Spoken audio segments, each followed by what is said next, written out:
सच्चाई बताने आए हैं हम, गवाही सुनाने आए हैं हम।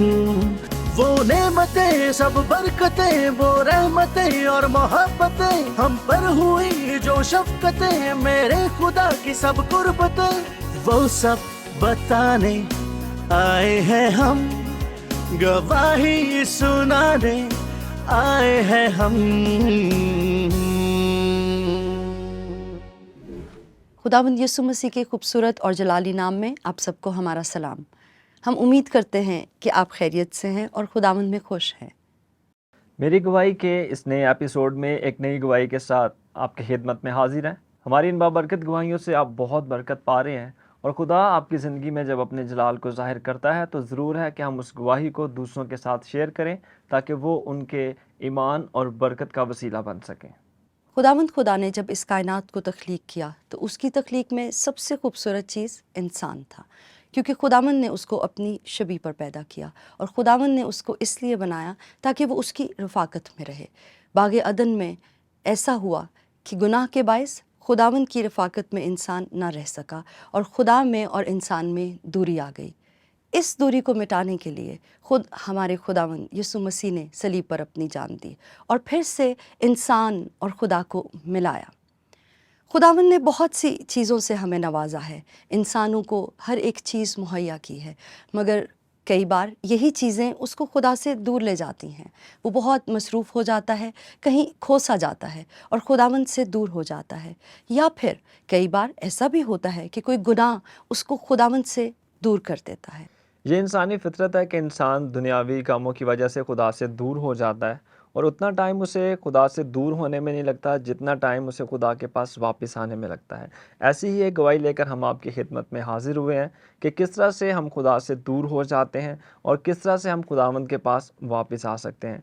तो आए देखते हैं सिस्टर मारिया की गवाही को।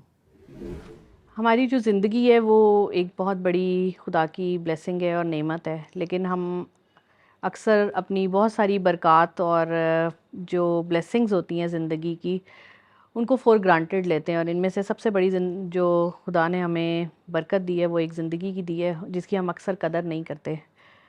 मेरी ज़िंदगी में भी कुछ ऐसे ही हालात आज से 12 साल पहले हुए। 2012 का वाक़या है, जब 2012 से पीछे अगर 2 साल तकरीबन जाते हैं तो मुझ में जो है मेरी और खुदा की बहुत ज़्यादा दूरी हो चुकी थी। मेरा बचपन से जो है वो यीशु मसीह के साथ और खुदा के साथ एक स्ट्रॉन्ग रिलेशनशिप था।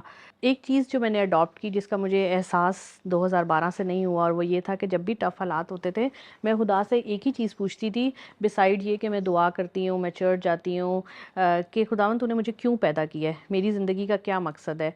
और हर सिचुएशन में मेरा एक ही जवाब होता था।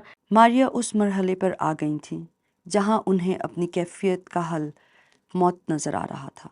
वो ये भूल चुकी थी कि ज़िंदगी खुदा का दिया हुआ खूबसूरत तोहफ़ा है, लेकिन फिर कुछ यूँ हुआ। सो मैं अक्सर ये सोचती थी कि मुझे जो है वो ख़ुदकुशी कर लेनी चाहिए, और बहुत दफ़ा सुसाइडल थॉट्स भी आते थे। मैं ऑफ़िस जाती थी हर रोज़ खुद ड्राइव करके एक्सप्रेस वे से, तो मैं ये कई दफ़ा मेरे जहन में ख़्याल आया कि मैं आज अपनी गाड़ी जो है पुल से नीचे गिरा देती हूँ। सो ज़िंदगी ख़त्म हो जाएगी और सारे जो हालात हैं वो भी ख़त्म हो जाएंगे। सो मुझे कोई नेगेटिविटी जो है वो फ़ील नहीं करनी पड़ेगी। और इस तरह से हुआ 2012 में कि मेरे कुछ महीनों से सर में दर्द होना शुरू हुआ। हम एक ट्रिप पे गए हुए थे आउट ऑफ कंट्री, तो उस ट्रिप में वो एक रिलीजियस कॉन्फ्रेंस थी बेसिकली। सो जब भी वहाँ पे जाके मेरी तबीयत ज़्यादा ख़राब होगी, ड्यूरिंग ट्रैवल भी मेरे सर में दर्द था, जाने से पहले भी। और जब भी वहाँ पे वर्शिप होती थी तो म्यूज़िकल इंस्ट्रूमेंट्स और वो सारे जो होते थे, तो वो सारे साउंड्स और वो लाइट्स मुझे लगती थी, आंखों में लगती थी, सर दर्द बहुत ज़्यादा था। सो मेरे हस्बैंड ने कहा कि हम वापस जाते ही आपकी आई साइट चेक कराते हैं, मे बी आई साइट का नंबर चेंज हो गया।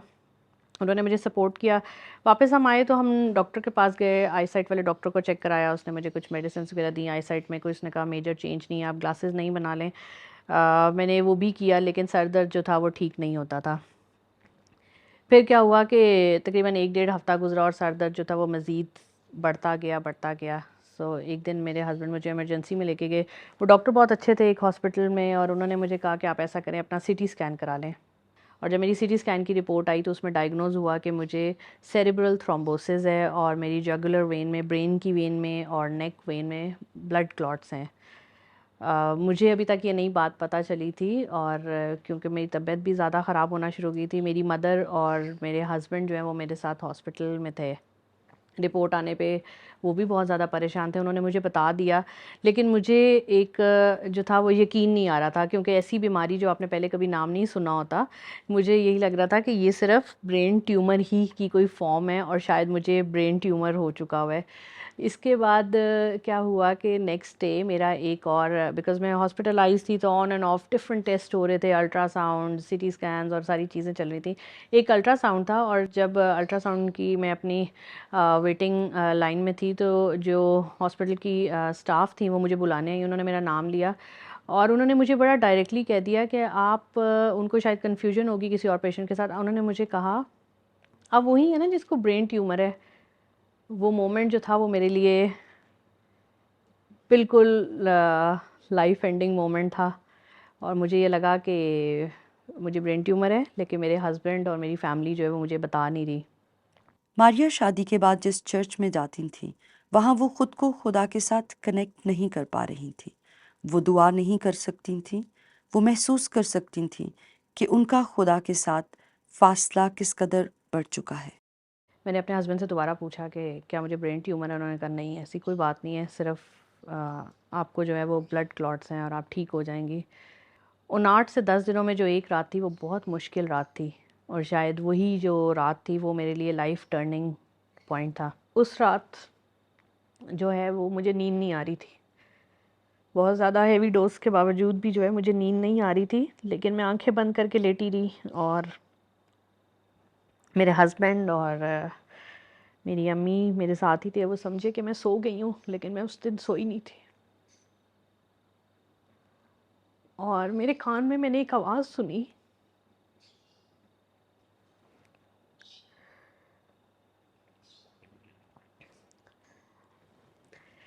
मैंने एक आवाज़ सुनी कि मारिया तू तो इतने सालों से मरना चाह रही थी, सो ये तो वो मोमेंट आ गया हुआ है, सो अब किस बात, आई मीन मैं क्यों रो रही हूँ, ये तो वही ख्वाहिश थी जो मैं बहुत अरसे से चाह रही थी कि मैं मर ही जाऊँ तो अच्छा है, तो फिर रोने की क्या बात है, मेरी तो ख्वाहिश पूरी हो रही है। ऐसा लग रहा था कि जैसे मैं और खुदा कोई हमारे बीच में मुकालमा चल रहा है, हम बात कर रहे हैं। मुझे आज भी याद है वो आवाज़। तो मैंने पूछा कि खुदावंद अगर मैं मर गई, क्योंकि मैंने आपको बताया कि मैं एक कॉन्फ्रेंस पे गई हुई थी और वहाँ पे मैंने सीखा, और मतलब मैंने देखा भी कि अगर आप मर जाएंगे तो आप यीशु मसीह के पास जाएंगे, नया नया सीखा हुआ था स्पिरिचुअली। तो मैंने कहा कि खुदावंद अगर मैं मर गई तो अपने आप से पूछा, और फिर खुदा से पूछा क्या मैं यीशु मसीह को देखूंगी, तो जवाब कोई भी नहीं था, और शायद जवाब ना ही था। मुझे एहसास हुआ कि ज़िंदगी एक कीमती ब्लेसिंग है, जिस तरह पौलुस रसूल कहता है कि अच्छा हुआ मैंने दुख उठाया ताकि तेरे आइन को समझ सकूं। मैं समझती हूँ कि अच्छा हुआ कि वो बीमारी मेरी ज़िंदगी में आई, ताकि मैं जान सकती कि ज़िंदगी बहुत खूबसूरत है। मारिया शादी के बाद जिस चर्च में जाती थी, वहाँ वो खुद को खुदा के साथ कनेक्ट नहीं कर पाती थी। वो दुआ नहीं कर पाती थी। वो महसूस कर सकती थी कि उनका खुदा के साथ फासला किस कदर बढ़ चुका है।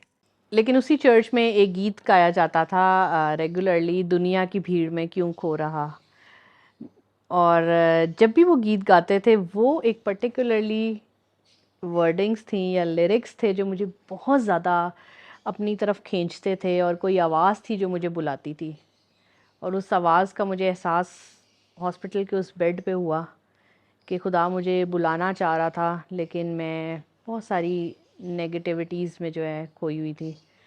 मैं ये भी कहना चाहती हूँ कि ये नेगेटिविटीज़ कभी हमारी अपनी वजह से होती हैं, कभी हमारे इर्द गिर्द के हालात हमें बना देते हैं, लेकिन हमें उन हालात पे नहीं जाना, हमें सिर्फ़ और सिर्फ खुदावन में अपनी जो है असल वर्थ को पहचानना है। खुदा ने अपने कलाम में कहा है कि मैं हरगिज़ तुझसे दस्तबरदार नहीं होऊंगा। सो ये वो आयत थी जो मुझे आगे चलने में, आगे बढ़ने में मदद करती थी। सो यही वो आयत है जो मेरी ज़िंदगी का एक निचोड़ भी है कि और कोई भी हालात हों, अच्छे बुरे, मुझे हमेशा ये याद दिलाती हैं कि मैं हरगिज़ तुझसे दस्तबरदार नहीं होऊंगा, और वो नहीं होता दस्तबरदार। जी तो नाजरीन, हमने सिस्टर मारिया की गवाही को देखा। यकीनन आपको खुदावंद ने इस गवाही के वसीले से बरकत भी दी होगी और बहुत से लोग इस गवाही को अपनी ज़िंदगी से रिलेट भी कर सकते हैं। हमने असद भाई देखा इस गवाही में कि जो सिस्टर मारिया हैं वो अपने आप को खुदावंद से दूर महसूस करती हैं। वो अपनी ज़िंदगी से खुश नहीं थी और वो जीना नहीं चाहती थी। जी बिल्कुल, बहुत मर्तबा ऐसा होता है, और मैं आपको बताना चाहता हूँ कि जब हम इस तरह से फ़ील कर रहे होते हैं तो खुदा का पाक रूह हमारी ज़िंदगी में काम करता है और वो हमें रियलाइज़ करवाता है कि हम खुदा से दूर हो चुके हैं, और खुदा का पाक रूह हमें तौफ़ीक देता है कि हम खुदावंद के साथ अपने रिलेशन को दोबारा बहाल करें। सिस्टर मारिया अपनी गवाही में इस बात का भी जिक्र कर रही हैं कि वो कुछ उलझनों का शिकार थीं और यही उलझनें उनको खुदावंद से दूर ले गईं। पहले वो खुदावंद के बहुत करीब थीं, मगर इन उलझनों में घिरते घिरते वो खुदावंद से बहुत दूर चली गईं। ऐसे बहुत से लोग हमारे साथ अभी भी हो सकते हैं जिनको ये पता नहीं लग रहा कि वो क्या रीज़न्स हैं जिसकी वजह से वो खुदावंद से दूर हैं, मगर वो महसूस करते हैं अपनी रूह में कि वो खुदावंद से दूर हैं। जी बिल्कुल, आप दुरुस्त फरमा रही हैं, और खुदा से दूरी दूरी की बहुत सी वजूहात होती हैं, जिनमें सबसे बड़ी वजह जो है वो गुनाह है। जब ज़िंदगियों में गुनाह होता है तो इंसान खुदा से दूर हो जाता है। इसके अलावा दुनियावी काम है, जब हम खुदा से ज़्यादा किसी भी चीज़ को अहमियत देते हैं तो हम खुदा से दूर हो जाते हैं। और फिर तीसरी बात हमारी ख्वाहिशात हैं, वो हमें खुदा से दूर करती हैं। एक और बहुत इम्पॉर्टेंट बात का जिक्र उन्होंने किया और वो ये थी कि वो कह रही थी कि जब मैं गाड़ी चलाती थी तो ड्राइव करते हुए कई बार मेरे दिल में ये ख्याल आता था कि मैं अपनी गाड़ी को पुल से नीचे फेंक दूँ। ये एक ऐसा ख्याल है जो यकीनन इब्लीस की तरफ से है। वो विस्पर करता है और सुसाइडल थॉट्स हमारे दिल में डालता है। किसी के भी कान में वो विस्पर करता है कि तू अपनी जान ले ले। ये कभी भी खुदावंद की तरफ से नहीं है, ये हमेशा ही इब्लीस की तरफ से होता है। हम बाइबल मुकद्दस में देखते हैं कि इब्लीस यीशु मसीह को जब आज़माता है और उसकी आज़माइश का ज़िक्र हमें मिलता है तो उसने यीशु मसीह को भी ऐसे ही आज़माया और वो उसे यरूशलेम में हैकल के कुंगरे पर ले गया और उसे कहने लगा कि अपने आप को नीचे गिरा दे। अगर वो खुदावंद यीशु मसीह को ये कह सकता है तो हम इंसानों से भी वो बहुत बार ऐसी बात करता है। बहुत से ऐसे लोग होंगे जिनको ऐसा ही महसूस होता है कि उनका दिल चाहता है कि वो अपनी जान ले लें, वो खुदकुशी कर लें। अगर आप ऐसा महसूस करते हैं तो ये खुदावंद की तरफ से नहीं है, ये इब्लीस है जो विस्पर करता है, ये उसके ख्यालात हैं जो वो आपके दिल में डालना चाहता है। और बहुत अच्छी बात यह है कि खुदावंद ने उनको ऐसा करने नहीं दिया। खुदावंद ने जो उनके लिए ज़िंदगी की बातें करता है उनको एक नई ज़िंदगी दी। बिल्कुल, हम सिस्टर मारी की गवाही में ये देखते हैं कि उन्होंने इस बात को जाना कि खुदावंद की ये दी हुई ज़िंदगी हमारे लिए सबसे कीमती तोहफ़ा है, और इसीलिए उन्होंने उन तमाम बातों को, जब वो रात को खुदावंद की हज़ूरी को महसूस कर रही थी और खुदावंद ने उनसे कलाम किया और उनको ये फ़ील करवाया कि जिस ज़िंदगी से आप तंग आ चुके हो, जिस ज़िंदगी के लिए आप परेशान हो, मैं उसे बहाल करने की कुदरत रखता हूँ। और हम देखते हैं कि सिस्टर मारिया को खुदा ने बहाल किया और वो खुदावंद ने फिर अपने रिलेशन को जो है, अपने आप को जो है वो मजबूत पाती हैं। इसी के साथ हम अपने नेक्स्ट सेगमेंट की तरफ बढ़ते हैं जिसका नाम है अंदाज़े सोच, और देखते हैं कि लोग खुदा से दूरी के बारे में क्या राय रखते हैं और खुदा से दूरी किस तरह से हो सकती है, और फिर खुदा के नज़दीक हम किस तरह से जो है वो आ सकते हैं। तो आइए देखते हैं नेक्स्ट सेगमेंट जिसका नाम है अंदाज़े सोच।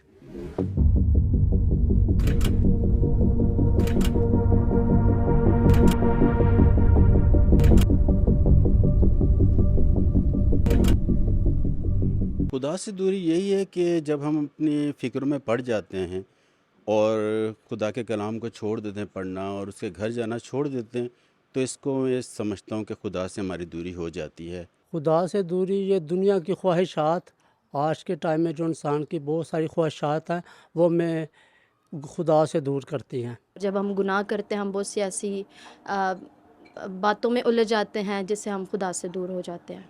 जी बस लाइफ में कुछ ऐसा पोर्शन आया था जिस वजह से मुझे फ़ील हुआ, लेकिन खुदावंद के कलाम ने मुझे संभाला और मुझे खड़ा किया।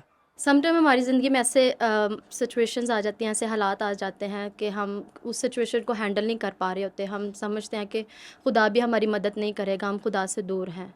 ऐसा तो ऐसा कभी हुआ नहीं, मगर ये है कि जब मैं महसूस करता हूँ कि मेरी खुदा से दूरी हो रही तो मैं उसके कदमों में बैठ जाता हूँ। हाँ जी, होता है। वो किस वजह से कि क्योंकि कलाम में लिखा है कि खुदा का पाक रूह भी रंजीदा हो जाता है जब हम गुनाह करते हैं, जब हम खुदा की बात को नहीं मानते, खुदा से राब्ते में नहीं रहते। ऐसा होता नहीं क्योंकि वो बेवफा खुदा है। हम बेवफा होते हैं मगर वो बेवफा नहीं होता। तो हम खुद खुदा से दूर हो जाते हैं अपने बातों के, अपने रवैयों की वजह से और अपने गुनाहों की वजह से। हकीकी तौर से खुदा को अपना कर, उसके कलाम को अपनी ज़िंदगी में लेकर, रोज़ाना दुआ करके, कलाम पढ़ के। हम ये दूरी खुदा पर ईमान लाकर मिटा सकते हैं।